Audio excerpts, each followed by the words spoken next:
Good morning. Kansas City leaders were actually supposed to discuss this a little later on this morning, and we reported as such in our 5 and 6 o'clock shows, but we just learned that Mayor Quinton Lucas has tweeted saying that this meeting's being postponed by at least another week. We don't know why.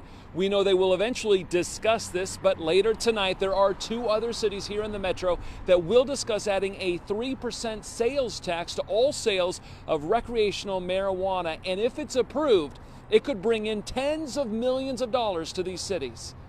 Leaders in Independence and Raytown tonight will discuss adding an additional 3% sales tax on top of the 6% sales tax the state will charge on all recreational marijuana sales. This will not apply to medical marijuana. That sales tax will stay at 4%.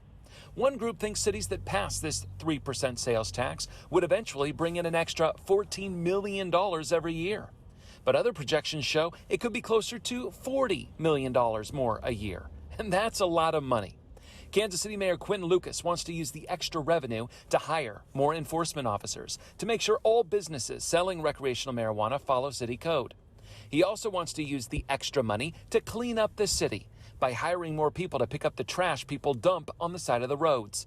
Don't be surprised if other cities follow suit, as the sale of recreational marijuana is expected to be a windfall for the state and cities that collect this extra tax. The sale of recreational marijuana is expected to begin on February 6th.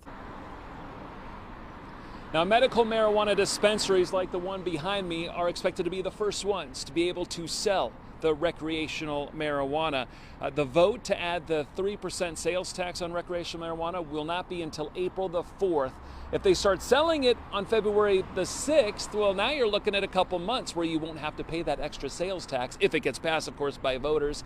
And once again, all these cities, including Kansas City, they really need to decide on this issue by the end of this month if they want to make sure it gets on the April ballot, guys. Wow, it's going to happen fast. All right, Matt Stewart, live this morning. Thanks for that.